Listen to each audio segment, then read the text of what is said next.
आपलं स्वागत. पाहूयात आजच्या ताज्या घडामोडी. निपाणीचे ग्रेड 1 तहसीलदार म्हणून निपाणीचे सुपुत्र प्रवीण कारंडे यांची गुरुवार रोजी नियुक्ती झाली. सकाळी पदभार स्वीकारता त्यांनी लागलीच प्रशासकीय कामाला गती देताना जवळच्या मानकापूर येथे पूरग्रस्तांच्या भेटीला ते रात्रीस धावले.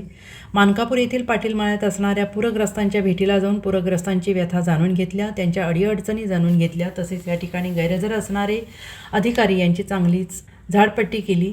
तहसीलदार प्रवीण कारंडे यांनी रात्रीच्या वेळी भेट देऊन पूरग्रस्तांची चौकशी करताच या ठिकाणी वास्तवात असणारे पूरग्रस्तांनी त्यांचे आभार मानले. एवढ्या रात्री तालुका अधिकाऱ्यांनी भेट देणे म्हणजे आमची काळजी घेणे आपण पहिल्यांदाच पाहत आहोत, असंही त्यांनी सांगितलं.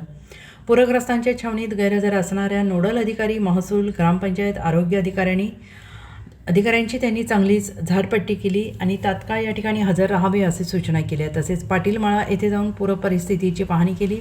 शेतकऱ्यांच्या अडचणी जाणून घेऊन पीक नुकसानीबाबत आपण योग्य सर्वे करू अशी ग्वाही दिली.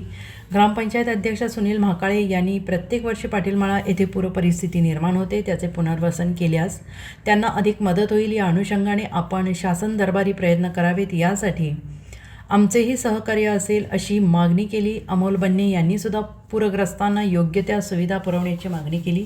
या प्रसंगी महसूल निरीक्षक रविकुमार मजली, ग्रामपंचायत सदस्य जयपाल चौगुले, अवी तेरदाळे, राकेश चौगुले, प्रमोद शेवाळे, अमोल बन्ने, रयत मोर्चा तालुका उपाध्यक्ष बबन जामदार, प्रमोद माळी, गजानन आर्गे, दादासाहेब शेवाळे, युवराज मोरे, अनिल पाटील, सचिन पाटील, सूरज चौगुले, बंडू माळी यांच्यासह नागरिक उपस्थित होते.